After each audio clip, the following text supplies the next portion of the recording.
I believed you. I believed you. I won't sugarcoat it. Being a writer is like hopping onto a roller coaster.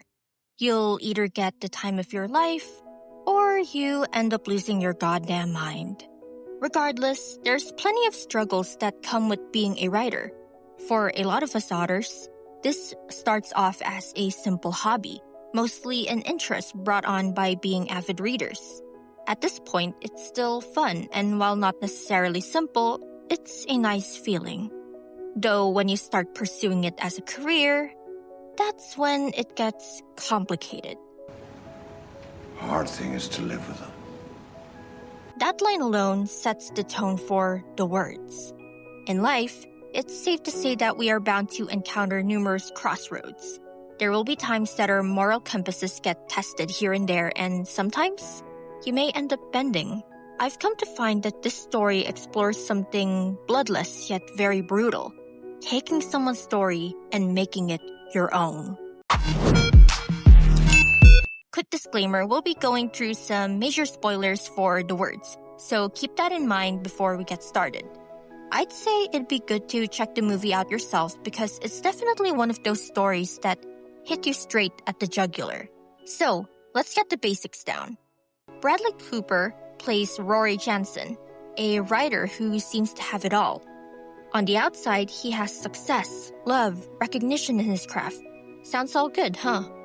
Except there's one problem. He didn't actually earn any of it. He quite literally built his life on someone else's words. There's a word for that. Good old bloody plagiarism. Boo. And that's where this movie starts twisting your mind. Because it's not just about one man's mistakes. It's about the cost of pretending to be something you're not, and prioritizing fantasy over reality. To make things very clear, this entire movie is a story within a story. Sounds unclear now, but you'll see what I mean soon enough. At first, the movie paints a scenario that feels like a classic writer finally makes it story, which really is all in good fun. Life's already a massive obstacle course, so naturally, we're all quick to eat up success stories. Our main character Rory is talented but struggling, chasing that one big break every creative dreams of. It's hard not to have a difficult time with all the competition and how fast the general public can shift their tastes. Not to mention that you also have to prioritize what you want to write. Because let's face it, the words on paper will fall flat if you yourself as the writer couldn't be compelled to write it either. So if you ask me, passion plays a huge part in success, going hand in hand with pragmatism. But back to the story. So our MC here has a pretty common problem a lot of creatives face. He needs a stable job. This is emphasized by his father, who asserts that Rory here needs to get it together for his own family, because he can't just keep lending his son money dilly-dally. This is the dilemma Rory has. He needs to make it if he insists on still being a writer through and through. If he doesn't, then he'll be stuck working a job he doesn't want. So unless he makes it big, it would be a downhill battle from here on. The prime example of life versus dreams. Now, one thing I will say here is that desperation really is capable of making people do insane, out-of-pocket things. Since the moment Rory finds a lost manuscript in an antique briefcase brought by his wife Dora, he claims it as his own. Essentially, after getting so moved by the story, which he later titles as The Window Tears, he types it down himself on his laptop. The justification he has for this? Well, he just wants to experience making a great story. Quite the audacity, but okay. Dora gets to read it, and not knowing it's plagiarized, she encourages her husband. And I mean it. It makes perfect sense. You see, great work made by your spouse, of course, you'll encourage them. Who knows, it could be their big breakthrough after all. And what a breakthrough it was. The success is instant. What merit Rory saw in that manuscript, others felt it too. The fame, the money, the acclaim, all of them are his now. But underneath it all, you can feel this quiet guilt creeping in. Every time he looks at his wife, Every interview, every award, it's like the lie is tightening around his neck. The writing may be fake, but the consequences? Look, here comes a consequences of my action. They're too real to deny. And with plagiarism, there is this very real tendency for your thievery to come biting you back in the ass. Me? I'd say it's well-deserved. Now, you'll probably find me very pressed about plagiarism, which, honestly, I find it hard to ever deny. Look, as a writer myself, this is an issue we creatives in general take very seriously. Exchanging ideas and bringing new life to old stories will always be welcome. But the shameless word-for-word copying, it's stealing. No other words to describe it best. It's plain thievery. Having my work and personal research plagiarized before, I find that anyone who's gotten their work stolen has every right to haunt their plagiarizers every waking moment. Call it petty, but you don't steal my life's work and expect me to be A-okay with that. This is where Jeremy Irons steps in, and man does he deliver. Here he plays the real author, the old man whose life and pain were stolen. When he finally confronts Rory, it's less shouting match and more, "What on earth have I done?" on Rory's part. He tells the story calmly, almost regretfully. The old man's story goes like this. He was a young man in Paris, stationed there around the end of World War II. His muse is Celia, a French waitress whom he falls in love with at first sight. It doesn't take long for them to marry and have a kid together. Now, it would have been happy already if it weren't for the kid dying.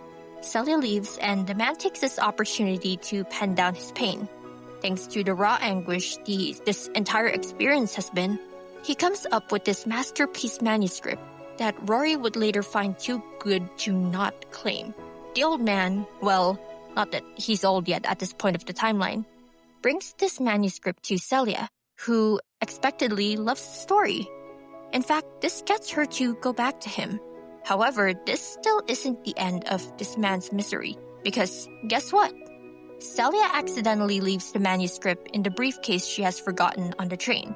Given that, I don't think we can really blame the guy for formally calling it quits with her shortly after. Knowing all this now, I think it's no surprise that if this whole predicament comes out to the public, Rory will look like one hell of an asshole. So, damage control follows in the form of Rory trying to pay the old man, but the old man doesn't take the money, instead adding to a story that he later saw Celia again years after their separation, now with a new life with a whole new family. Main thing he points out here is that Rory will simply have to move on from his mistakes, just as other people do.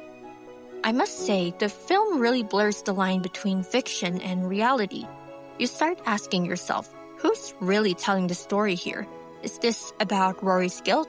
Or is this about the storyteller Clay, played by Dennis Quaid, who might be living his own version of the same lie? The structure keeps looping. A literal story within a story, and by the time you think you figured it out, it flips on you again. There's a reason people have been debating this film's ending for a while now, you know. Because admittedly, first time watching it, I was confused as well. Personally, I found myself hella confused as to what Clay has to do with Rory. Some people say Clay is an older Rory doing a whole autobiography about the rest of the story's events. Others say Clay is a completely different entity telling the story of two other stories posing life's big dilemmas. Personally, I lean towards the latter. It really is a piping hot tale after all. One that's both infuriating but also sad. You feel mad about work getting stolen, and then you feel this heavy sensation of both a dream crumbling and a life unwillingly getting left behind. Out of my life. Any man's life. Take it as your own. I expect there'll be no price to pay. No, don't you understand? This right here is my favorite scene. It's hardly explosive on the outside, but my goodness, does it hug at the heartstrings. There's a very real pain that comes with having someone who doesn't understand your life claim to not only get it, but also know it on a deeper level. What the words really digs into is the price of borrowed greatness and the pain of a good life unraveling over circumstances far out of your control. It asks, what's worse, never achieving your dream or achieving it by stealing someone else's? Creating a masterpiece over your tragedy or having someone ebb your own soul away from you in an attempt to mimic authenticity? Rory gets everything he ever wanted, but he loses the one thing that truly matters, his peace of mind. Peace will always be a luxury we can't always afford. In this case, Rory did an excellent job at squandering his peace by making the very careless gamble of taking words that weren't his own. Bradley Cooper's performance captures the inner collapse perfectly. He doesn't play guilt as loud or dramatic because in reality, it's quiet and subtle, like a man slowly drowning in success he didn't earn. The old man has what Rory wants, the innate talent to create timeless art that clearly captured the hearts of many. However, despite his clear gift with words, he doesn't get the credit he deserves. Life has hit him with misfortune after misfortune, to the point that his art haunts him in every way. His art, after all, is about his hardships, and it later causes more pain via the whole crisis of having this written pain claimed by someone who has not even experienced half of it. And by the end, you realize that the movie is all about ownership. Owning up to your mistakes, your choices, and your truth.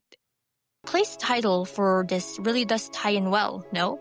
The words. All of this happened over words. Words that were once held so close by a shattered man, later buried before resurfacing once more, wearing the skin of someone desperate enough to go against what their passion stands for. The Words is a layered, emotional drama that plays with perspective and morality.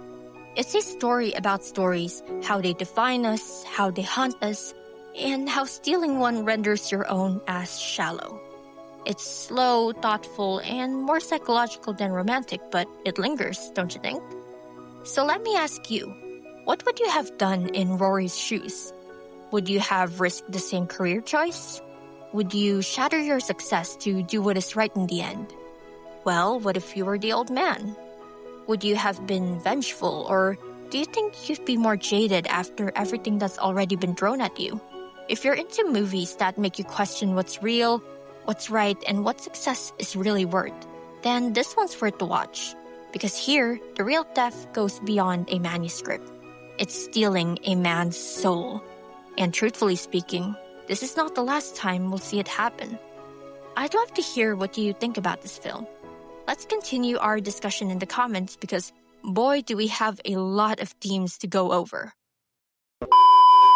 Current champ once again, peace. And I'ma just do me. A new thing hold me down on 2 feet. That's 10 toes, bust 4, 5, and 6 foes. Need 2, 6, 4, 0 eyes and a 6 4.